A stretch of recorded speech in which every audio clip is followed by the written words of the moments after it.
자, 지금부터 훈민정음 문법에 대한 공부를 하겠습니다. 다시 한번 얘기하지만 이것을 하기 전에 일단 해석이 충분히 되어 있어야 그 문법을 따지는데 도움이 될 거예요. 그래서 자, 하나씩 기본적인 개념부터 보겠습니다. 자, 훈민정음을 보기 전에 지금부터 설명한 한 15개 정도 되는 문법의 기본 개념들을 하나씩 정리하겠습니다.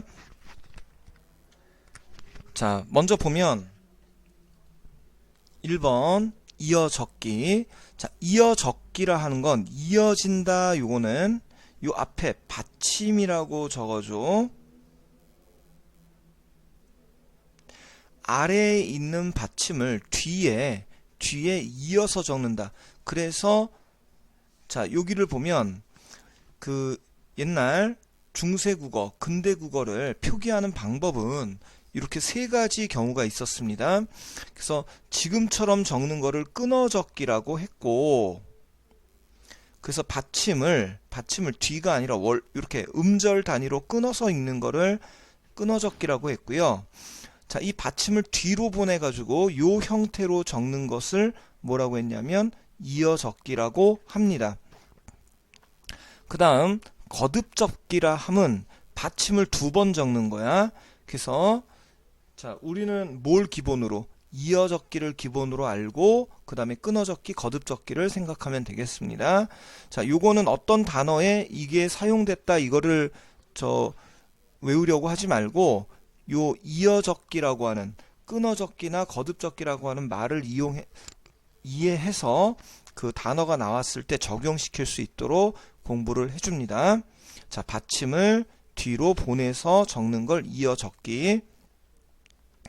자, 그 다음에 팔종성법. 자, 여기서는 좀 생각을 해야 될 게 이 종성이라고 하는 것이 자, 글자가 있으면 예를 들어서 감이라는 글자가 있으면 얘가 초성, 자, 요게 중성, 그 다음에 요게 종성입니다. 그래서 초성, 중성, 종성. 그러니까 첫음과 가운데 것과 마지막 받침에 해당하는 걸 초, 중, 종이라고 하는 거야. 그러니까 이 종성이라는 건 받침을 말하는데, 자, 앞에서 이어적기를 했다라는 건 소리나는 대로 적었다는 얘기고, 소리나는 대로 적다가 보니까 실제 받침은 모두 다 쓸 수 있었지만 실제 발음 나는 거는 8개였다. 요렇게 8개였다라는 거야. 자, 이 8개는 지금하고 차이가 나는 게 요 시옷. 자, 지금은 가느다란 물방울 그래가지고 7개, 음절의 끝소리 기축해서 7개만 소리 난다 이렇게 얘기를 했었단 말이야. 근데 중세 때는 시옷까지 포함을 해서 8개의 음이 소리가 났다. 그리고 이응도 이제 받침에 소리가 나는 건 예디응, 이렇게 꼭지가 달린 이응으로 표시가 된다라는 거 생각해 주시고요. 그래서 사마띠, 원래 요게 치읓으로 쓰여야 되는 건데 시옷으로 쓰여 있어서 대표적인 예로 사마띠가 잘 나옵니다. 참고적으로 종성, 부용초성이라고 해서 요거는 용비어천가에서 좀 다시 한번 얘기를 할 건데요. 받침으로, 요 종성 받침으로 첫음, 여기 첫음을 가져다가 다시 쓰는 것을 종성, 부용초성이라고 합니다. 그래서 받침을 따로 만들지 않고 초성을 가져다가 사용을 했다. 요거를 종성, 부용초성이라고 하는데, 용비어천가에 나온 자료에서 곧 듀코 여름 하나니 해가지고 곧으로 이렇게 표현이 된 게 있어요. 지금의 꽃. 자, 근데 이걸 만약에 팔종성에 따른다 싶으면 이거는 시옷으로 적어서 이렇게 쓰는 게 이게 팔종성인 거야. 근데 이거는 팔종성을 따르지 않고 이 종성 부용초성이다. 즉 첫음을 받침에 다 쓰는 요걸 이용해서 쓴 거다. 그래서 여러분들이 생각할 거는 뭐냐면 용비어천가가 들어가는 친구들은 요 고지라고 하는 요 부분이 그 팔종성을 따르지 않은 것이다 라고 하는 걸로 출제된다라는 걸 좀 생각해 주셔야겠습니다. 자, 그 다음에 한자음 표기. 자, 세 번째는 한자의 음과 관련되는 거야. 한자의 소리와 관련되는 건데, 자, 요거는 그러니까 우리말 표기에는 사용되지 않고 한자의 음을 표기하기 위한 거다. 근데 그 한자의 음이 실제 그 조선시대에서 조선시대 조선의 한자음이 아니라 중국의 한자음에 가깝게 쓰는 표기, 그래서 이상적이다라고 얘기합니다. 자, 이 동국정운이라고 하는 것은 한자의 발음사전. 그래서 그 중국의 한자의 발음이 어느 정도로 어떤 음을 갖고 있느냐, 중국 음에 가깝게 쓰는 걸 동국정운식이라고 합니다.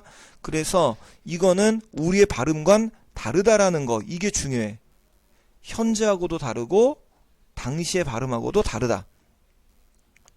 자, 이거를 그 중국 원음에 가깝겠다는 거, 실제 발음에 가깝다 이렇게 해서 이렇게 틀리게 하니까 조심하시고요. 그 다음에 이걸 찾는 방법은 뭐냐면 현재와 한자음이 달라. 그래서 뼈난이라고 써두고요. 이런 식으로 지금하고 표기가 다르고, 그 다음에 받침에 뜻이 소리값이 안 나는 이응, 그러니까 형식 받침, 형식자음이라고 하는 이응을 사용하고 있다라는 겁니다. 그래서 종 해가지고 예디응이 아니라 그냥 이 이응이 받침에 사용되고 있는 한자음이나 아니면 지금하고 한자음 발음이 다른 것, 요게 나오면은 이게 동국정운식 한자음이다, 요렇게 생각하면 되겠습니다. 자, 그 다음에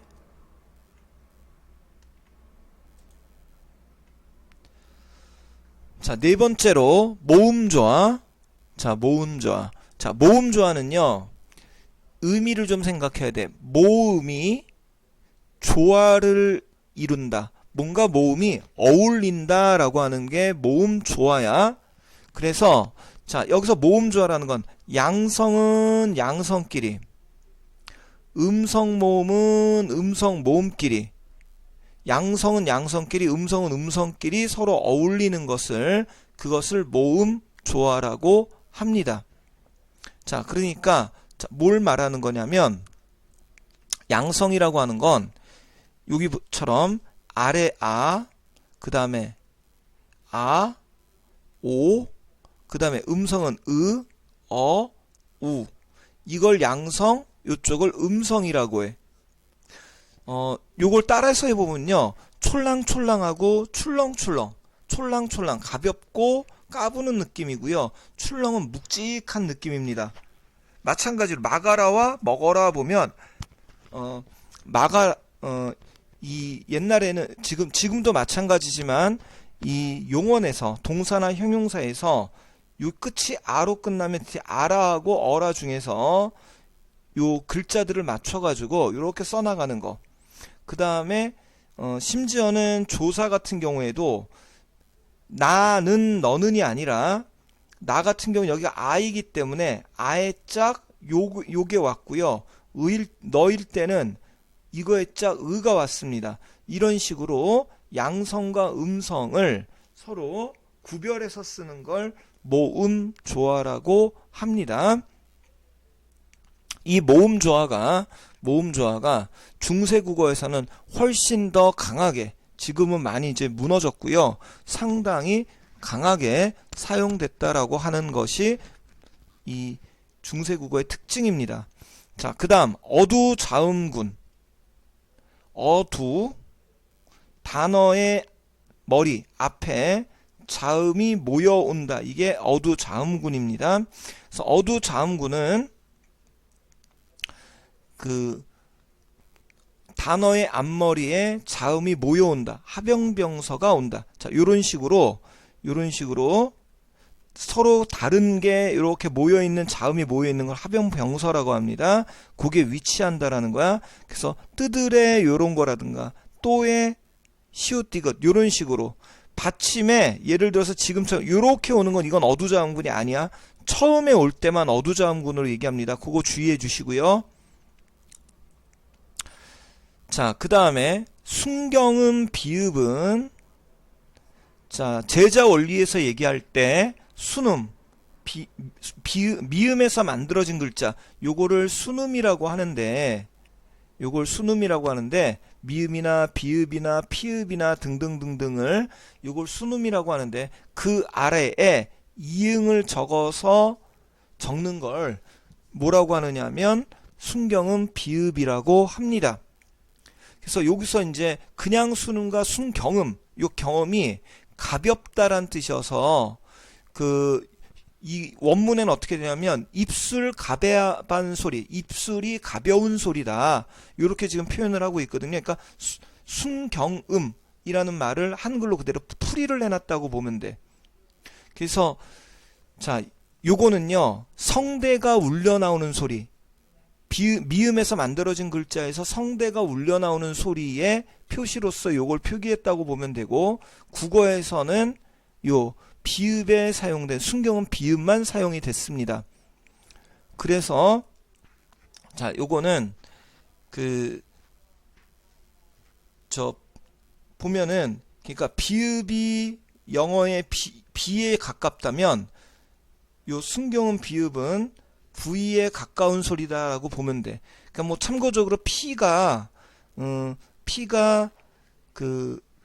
요 피읍에 가까운 거라면 예를 들어서 F 같은 경우가 요거와 가까운 소리다 이렇게 생각해도 될지 모르겠습니다. 이것처럼 좀 성대가 울려 나오는 소리를 이렇게 순경음 비읍으로 표현했다라는 걸 좀 아셔야 되고요. 자, 그 다음에 자, 요 과정을 보면 굽다, 굽어 그래가지고 요거는 굽다 같은 경우에 여기에 모음이 와서 붙으면 자, 어나 아 중에서 앞에서 얘기했던 모음조에 따라 우니까 어가 와서 붙습니다.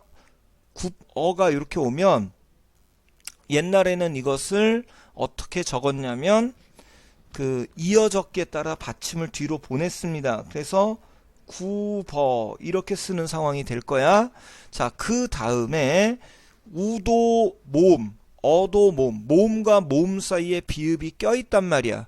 그렇게 되면 모음도 울림소리, 모음은 무조건 울림소리입니다. 그러니까 울림소리 사이에 비읍이 껴있어서 이 경우가 이런 식으로 울림소리에 영향을 받아서 비읍이 울림소리로 난다 해서 그 표시가 굽어 이런 식으로 적는 형태가 됐고, 이게 지금의 이 순경음 비읍이 지금의 우나 오로 바뀌어서 지금의 구워가 됐다. 고기를 굽다, 구워. 요게 구워가 됐다. 요 과정을 거쳐서 가는 과정. 곱다는 고화가 되는데 발을 거쳐서 고화. 이런 식으로 바뀌어갔다. 자, 이런 과정이 있다라는 걸 생각해 주시면 되겠습니다. 자, 후민정음에는 수, 비, 요게 대표적인 예가 되겠고요. 그 다음에 중요한 거 7, 8, 9는 일어나지 않았다는 거, 일어나지 않았다는 게 7, 8, 9는 일어나지 않았다는 게 중요합니다. 일어난 게 아니고 일어나지 않았다는 게 중요한 거야. 일어나지 않았다는 것. 그래서 두음 법칙은 여러분들 알다시피 리으사, 로인,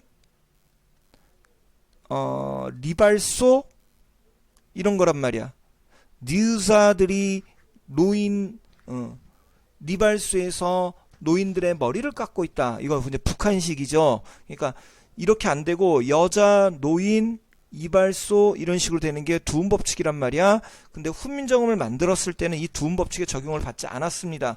대표적인 예가 훈민정음에는 니르고자가 니르고저 이게 대표적인 예입니다. 그래서 이모음 앞에 니은 같은 게 와서 발음이 좀 지금 안 쓰는 게 되면 요거를 이응으로 바꿔보라고 한 이유가 요거 때문입니다. 그러니까 두음 법칙이 일어나지 않은 거고요. 자, 그 다음에 구개음화. 국외음화가 너 알다시피 해돋이 그 다음에 같이 이런 걸 거야. 그래서 해돋이 해돋이 그 다음에 같이 이런 식으로 디귿과 티읕이 이 모음을 만나서 치읓으로 바뀌는 게 국외음화였습니다. 요게 이 모음 만나서 지읒과 치읓으로 바뀌는 게 국외음화였다. 근데 그게 일어나지 않아. 그러니까 해돋이라고 안 쓰고 해돋이, 같이 이런 식으로 표기가 된다고 생각하시면 돼요.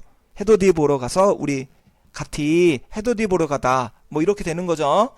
옛날에는 국외음화가 일어나지 않았다. 자, 그 다음에 원순모음화. 자, 원순모음화는 뭐냐면요. 우리 모음표를 좀 떠올려 보셔야 됩니다. 키위를 주게 돼 소 내 가. 자, 여기서 원순모음이라는 건 우나 오가 들어가 있는 얘네가 원순모음이었단 말이야.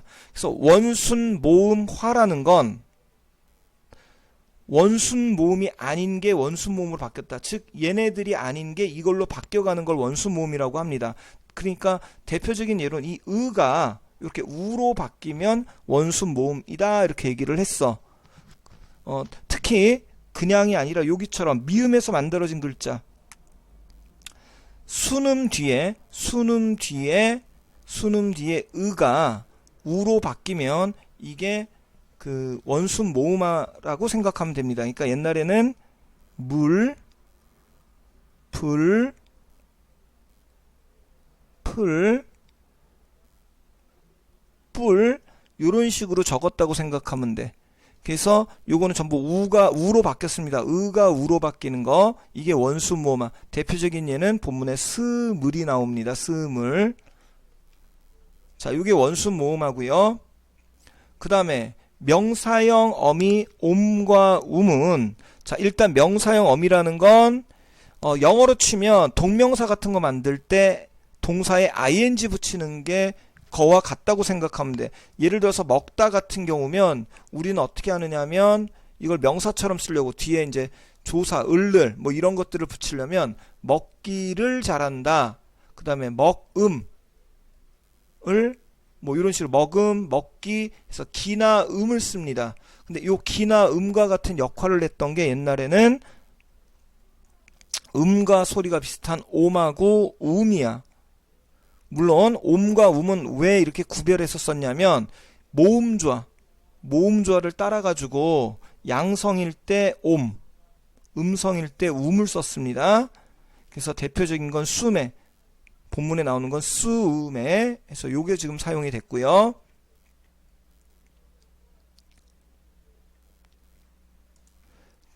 자, 그 다음에 너무 많이 넘어갔네.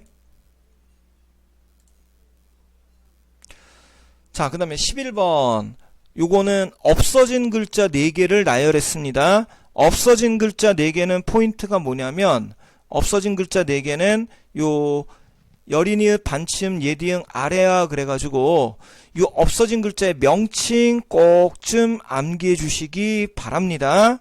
그리고 없어진 글자는 요 순서대로 없어져서 그걸 외우는 방법은 10원짜리 동전 가지고 산에 가서 사과를 먹었더니 씨만 남았다 해서 요렇게 외워주시면 되겠습니다. 그래서 없어진 글자 28글자 중에서 기본 28자 중에서 없어진 건 요렇게 4개. 여기에다가 요거는 기본자에는 안 들어갑니다. 기본자에는 안 들어가지만 그 지금 사용되지 않는 문자 해가지고 순경은 비읍까지 적도록 하는 그건 있으니까 체크해 주시고요. 그 다음에 12번 교과과정이 2015 국가과정으로 바뀌면서 엄청나게 많이 출제되는 굉장히 중요도가 높아진 게 이 주격조사 2라고 하는 겁니다. 이 주격조사 2는요. 자, 지금은 주격조사가 2하고 가가 쓰여. 2하고 가가 쓰입니다.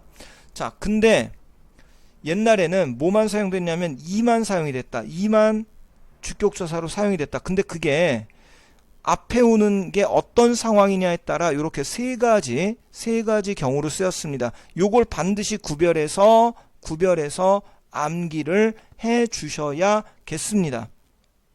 자, 요 이 주격조사 이 가가 현재는 이만 사용됐고, 그게 어떤 경우냐에 따라 이렇게 세 가지 경우로 사용이 됐다. 자, 첫 번째는 자음 뒤에서는 이가 사용됐다.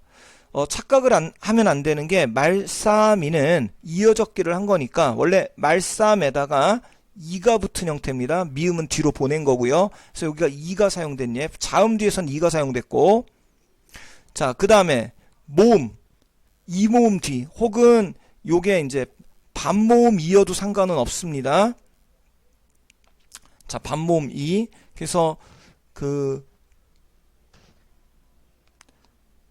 자, 요거 부처 같은 경우에는 요거에 이가 가서 더 붙은 거야. 요렇게 붙은 겁니다. 부처에 이가 더 붙은 거다. 즉, 요 여에도 요거는 이중모음이어서 반모음 이가 포함이 된 걸로 보는 겁니다. 요렇게 됐을 때, 그래서 요때는 이모음 이의 모음, 요때는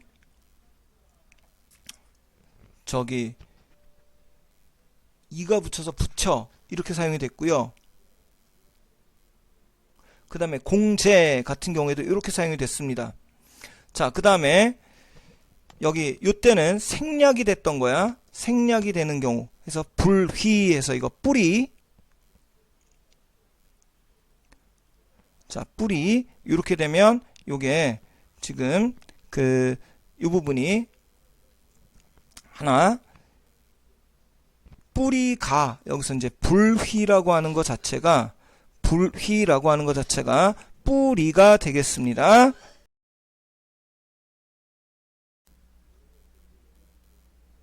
자, 선생님이 뭐 좀 하나 확인하느라고 잠깐 끊었었는데 요 부처 때문이었습니다. 부처에 요게 이중모음이니까 이 반모음 이가 들어간 게 아니냐라고 생각을 했는데 반모음 이가 들어간 건 맞는데요. 혹시 이런 질문이 있을 것 같아서 처에서 요거는요. 여기에 이제 이가 붙은 겁니다. 요거는요. 이 더하기 어여서 끝은 어가 붙은 거야. 그러니까 다음이라서 주격조사는 이가 오는 게 맞겠습니다.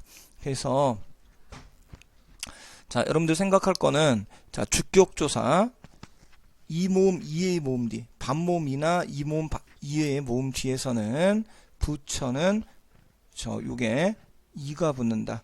요걸 좀 생각해 주시면 되겠고요. 그런 예로 소가에 다음에 요거를 쇠 그래서 소가 요런 식으로 지금 소가에 해당으로 옛날에 이제 소를 효 이렇게 적었고요. 그 다음에 효 쇠. 요거는 생략하겠습니다. 지금 선생님 다른 거랑 잠깐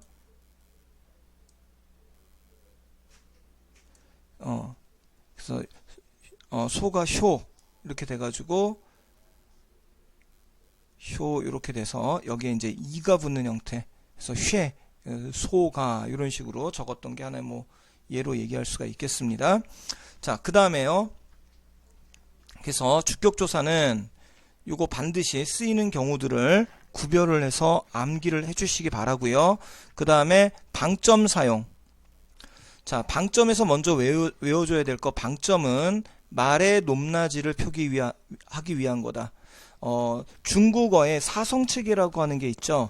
그거랑은 좀 다르기는 한데 방점이 그 말의 높낮이 요걸 표기하기 위하라는 거 요거 하나 외워주시고요. 그 다음에 글자의 왼쪽에 찍었다. 요게 두 번째고요.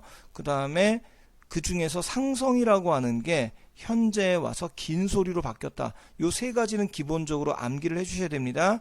그래서 이 방점이 뭐냐면 예를 들어서 나란 말싸미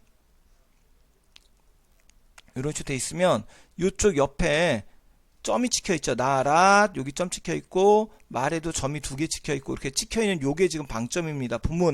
훈민정음 본문을 보면 이렇게 점이 찍혀 있단 말이야. 요게 지금 저 방점이고 그 방점이 이런 역할을 했습니다. 요 세 가지 오른쪽 아니고 왼쪽에 찍었고 그 다음에 상성 그 다음에 높낮이를 표기했다. 자, 그래서 그 점이 아무것도 찍혀 있지 않으면 처음부터 낮은 소리, 그 다음에 하나가 찍혀 있으면 높은 소리, 그래서 두 개가 찍혀 있으면 낮았다가 높아지는 소리, 그리고 이런 것들과는 별개로 점은 찍혀 있기는 하지만 입성이라고 해가지고 빠르게 초급하게 닿는 소리, 빠르게 닿는 소리라고 하는 게 있습니다. 자, 요 입성은 받침이 기역, 디귿, 비읍, 시옷을 가지고 있으면 무조건 입성입니다. 그래서 너희들이 지금 생각할 거는 자, 요 평성, 거성, 상성 요게 문제가 어떻게 나왔었냐면 이런 게 나왔어요. 예를 들어서 나랏, 말싸미 이런 게 있으면 자, 여기는 점이 안 찍혔고 랏에는 점이 하나가 찍혔고 말에는 두 개가 찍혔고 싸에 안 찍혔고 미에 하나가 찍혔습니다.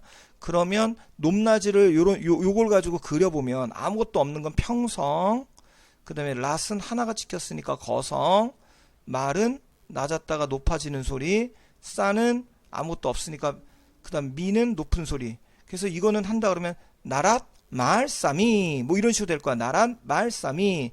요 변화 과정을 어떻게 음이 높낮이가 변했는지를 이렇게 그래프 형태로 그려서 문제로 출제됐던 모의고사 문제가 있었습니다. 그러니까 이런 것들을 좀 생각해 주면 되겠고요. 그래서 나란 말싸미 이렇게 오르락내리락 했다라는 거야. 자, 그 다음에 목적격 조사. 자, 목적격 조사는 을을이 목적격 조사야. 을을이 목적격 조사. 근데 지금 이제 중세에는 자, 모음조화에 따라 가지고 이것도 모음조화를 따라서 이 아래아를 사용한 것과 그냥 을을 구별해서 썼다. 그래서 양성에는 아래 아가 들어간 게 썼고요. 음성에는 그냥을 썼습니다. 그러니까 나 랄이라고 쓰고 너를 이런 식으로 양성이냐 음성이냐에 따라서 이걸 구별해서 사용했다라고 하는 걸 좀 생각해 주시면 되겠습니다. 자, 그 다음에 관형격 조사. 자, 요것도 교과 과정이 개정이 되면서 요즘 잘 나오는 겁니다. 여기 나와 있는 얘들은 이제 참고서 이제 여러 가지 사용되는 얘들을 좀 나열을 하긴 했는데요. 이 중에서는 여러분들 요거 하나는 꼭 좀 기억을 해주세요. 나랏 말싸미에서의 나랏이야. 일단 먼저 그 관형격 조사라고 하는 게 뭐냐면 사람이라고 하는 명사를 꾸며주기 위해서 뒤에 이렇게 꾸며주기 위해서 이 앞에 꾸며주는 말이 오면 새 사람, 즐거운 사람 이렇게 될 수도 있겠는데 여기에 나, 너 뭐 이런 식으로 이 명사나 대명사나 이런 게 왔을 때 뒤에 조사가 붙는 것. 그러면 나의 사람, 그래서 뒤에 걸 꾸며주기 위해서 붙는 이 조사를 꾸며주는 말을 관형어라고 하고요. 그렇게 꾸며줄 수 있게 가서 붙는 요런 조사를 관형격 조사라고 합니다. 그래서 관형격 조사는 의밖에 없어요. 현대어에서. 근데 중세국어에서는 이렇게 세 가지가 사용이 됐습니다. 특히 나란 말싸미, 그래서 요거는 나라의에 해당한다라는 거. 그래서 요 시옷이 의와 같은 역할을 했다는 거 생각을 해주고 요 명칭이 관형격 조사다. 요렇게 외워주시면 되겠습니다.